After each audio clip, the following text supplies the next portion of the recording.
Hey, what's up, everybody? Welcome to the Franchise Sports Media Prep Rally. I'm Joe Arrigo. Ant and I didn't get a chance to really do the show this week. We've been busy with work, Ant traveling around, and Ant had a huge announcement. If you've seen it on his Instagram, we want to congratulate Ant on officially becoming a father. The baby's not here yet, but Ant's having a baby boy. So congratulations to my brother. Love you. So happy for you and your family, brother. So we're excited about that. So no show this week. So we figured let's go ahead and do something a little bit different. I'm going to go live and just give you some rankings and talk about where we're going to be at and talk about what happened last week with some headlines. How's that for you? So off the rip, look, last week's game, Bishop Gorman versus Miami Central, number 9 versus number 24 in the country, according to Max Preps. It came down to the wire, okay? Now, if you look at the game itself, 21-20, people are going to see it. They're going to say, damn, like, that's a hell of a game. It made it even better because Bishop Gorman blocked an extra point, which really is what saved the game if you really look at it.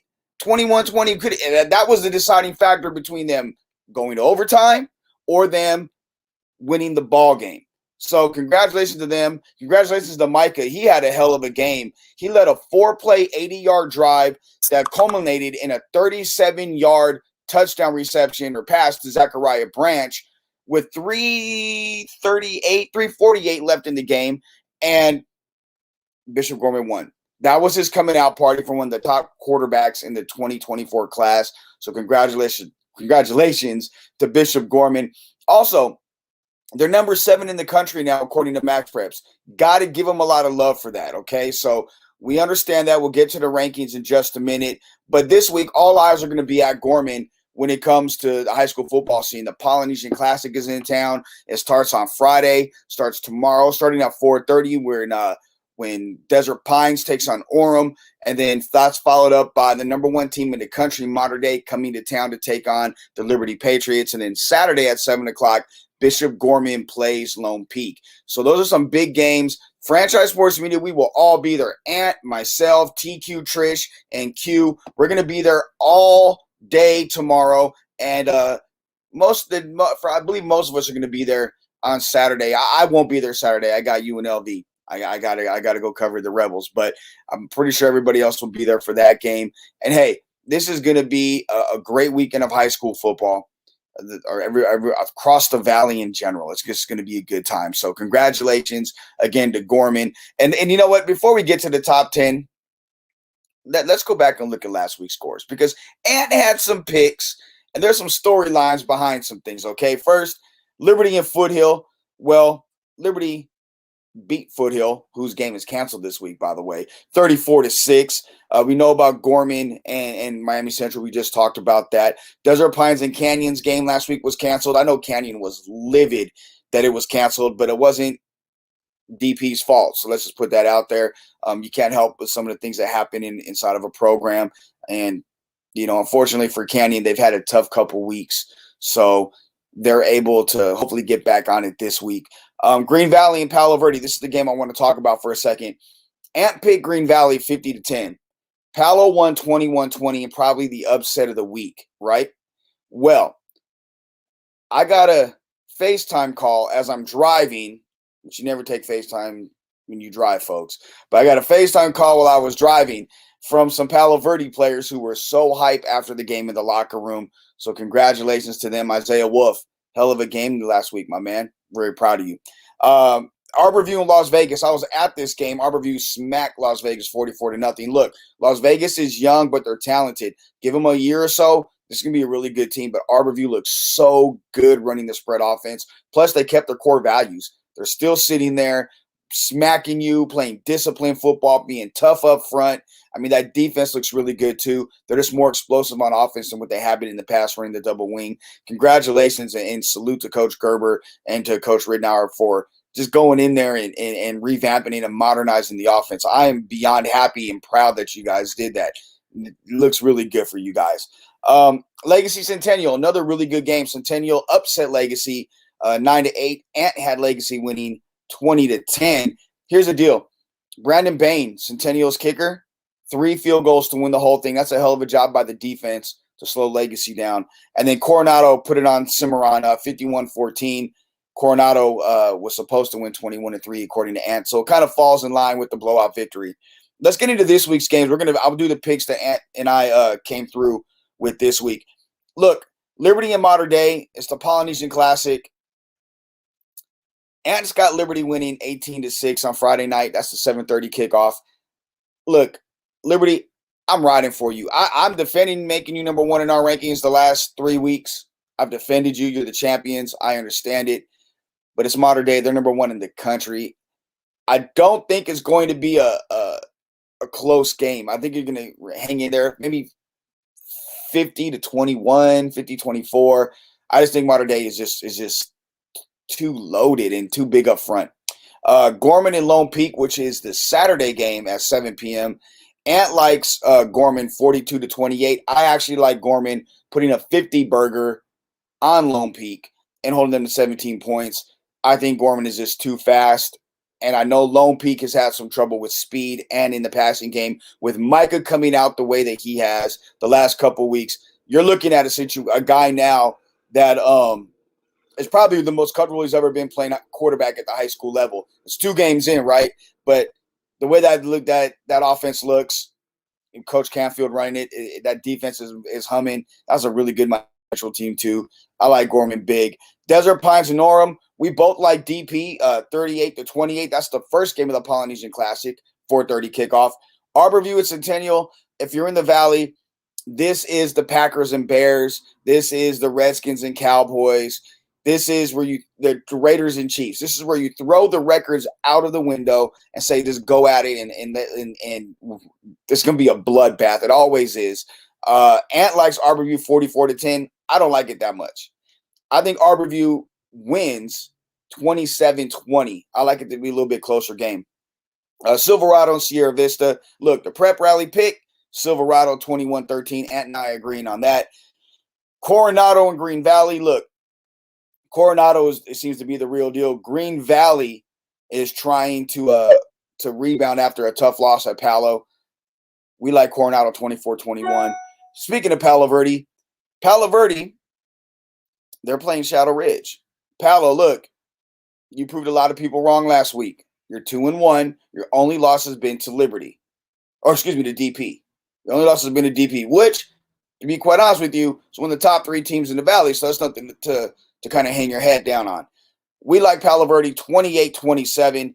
I may like Palo a little bit more, but coming off a big win, emotions, let's see how you guys handle that there. And then Mojave and Boulder City, we like Mojave 27-25. And then Legacy, they have a bye this week. So let's get into the top 10. And we're going to start with Legacy at number 10. Legacy has the bye, but I'm going to tell you what. The Clark Chargers is a team that I think could very easily be in the top 10. And if Clark, you go out there and do what you've done in the past, really the past few weeks, you're going to be in the top 10 next week. How's that? Okay. Number 9, the Mojave Rattlers. Look, Mojave, they're winning. Seems like Mojave's back. They're winning. So congratulations to them. They're coming in at number 9. Number 8, they slid down a little bit. The Green Valley Gators. Look, you put 113 points up in week 1 and week 2, then week 3 comes, and you get held to 20. So, maybe as the competition gets tougher, we'll start seeing who Green Valley really is. It's starting to level out a little bit. But I like what Green Valley's doing. They're still 2-1, and they're still in the top 10 at number 8. Number 7, re-entering the top 10. I think it's the first team we had re-enter it this year is the Palo Verde Panthers. Look, you're 2-1. You beat Sierra Vista, you beat Green Valley, and you have that loss to DP. 2-1, and you're getting better. So far, you're getting better each week. That's what you want to see as a coach. That's what you want to see as a player. So we like that. Palo Verde, you're coming in at number 7. And at number 6, the Coronado Cougars. All right, that's our top 6. Now we're getting into the top 5. Number 5, the Silverado Skyhawks. Hey, you keep winning and doing what you're doing, you're going to keep doing what you're going to keep landing in the FSM Prep Rally top 10. I tell you that much. Number 4, we talked about them a little bit earlier. The Arborview Aggies. Look, I think Arborview has an outside chance to make a nice little run at this. I like what I see on defense. I like the physicality. I like how they play up front. So when it comes to it, Arborview, I got you. You're coming in at number 4. All right, top 3. Same 3 teams. Coming in at number 3, DP, the Jags. Look, DP's one of the most talented teams in the Valley, one of the most athletic teams in the Valley. The only question is, can DP stay disciplined? If they can stay disciplined and play disciplined ball, they're going to be tough to beat. They can match up with anybody. They got to stay disciplined. The number 2 team, the Bishop Gorman Gales. Look, you beat Miami Central. I'm happy for you. I am. I'm glad. But here's the deal. You still have to play Liberty or go through Liberty or have Liberty lose to jump to number 1 in our rankings, because Liberty is the number 1 team once again. So I'm going to lay down the line for you guys. I'm not going to candy coat it. The one thing I think a lot of you know, I'm going to shoot real. I'm going to be real. I'm going to shoot from the hip. Liberty, you're going to remain number 1 as long as you win. And that includes this week. If you play modern day tough and let's say you lose 27-28 or it's 21-17, that's going to weigh heavy on us. But if you get blown out the water and Gorman wins, Gorman's going to jump you. Gorman, you win, Liberty loses in a blowout or a non-competitive game, you're going to jump them. But if you lose and Liberty loses, DP is going to jump you both. That's the reality of it. You guys are the top 3 teams in the Valley for a reason. You're playing against some really good teams. Let's go out there and prove it. We're excited to be at the Polynesian Classic this week. Between Ant, myself, TQ, Trish, and Q, we're going to be there Friday for both games. We'll be there Saturday. At least most of us will be there Saturday. Ant will be there, and I believe Q will be there. And then TQ and Trish probably will be there. I think I'm the only one that's not going to be there. We'll see how that works out, though. But regardless, it's about you guys. It's about the Polynesian Classic taking place. It's one of the best weekends of high school football in Las Vegas, and it's taking place this weekend at Bishop Gorman. Go on the Polynesian Classic website for the opportunity to purchase tickets, I believe. A couple more things, bits of housekeeping. We have merch potentially coming. You see the shirts. We're teasing the shirts. I'm wearing one right now with my own face on it. Go figure. I mean, it's kind of whack when you're wearing your own shirt, but I don't care. I think it's fresh. So we got a lot of the shirts coming. We got a whole bunch of new designs coming as well. Make sure you be on the lookout for that. But also on the Franchise Sports Media site, we have something very special. If you go into the gallery section, you can have or purchase the pictures that we've taken of you guys at your games, that Trisha Lacoste, TQ, Q, and others have taken at your games, and you can purchase them. You can go in there. I believe you can download the non-res ones. Why would you want to do that? If you do that, though, make sure you give us the photo credit. But if you want to purchase the pictures of you, the really fresh ones, they're in there to be purchased. So go to franchisesportsmedia.com. You can get up in there. You can purchase whatever you need to purchase picture-wise, because you know what? They're fresh. And it's the perfect stocking stuffer because, the holidays are coming. You can ask your girl to homecoming with it. Say, hey, look at this fresh picture of me, baby. I got a bat in my hand. Go to homecoming with me. What's happening? Whatever. Go and have a good time with it. But that is what we got going on at Franchise Sports Media. We appreciate you guys joining us. Next week, we're back in studio for the FSM Prep Rally recap in week 4, giving you the new rankings that's coming out. And the rankings are dropping on the IG page 4 o'clock. The article comes out at noon, and it's got the rankings in there as well. All right? So check those out, and we'll talk to you next week right here on Franchise Sports Media. I'm Joe Arrigo. Thank you for checking out the Prep Rally.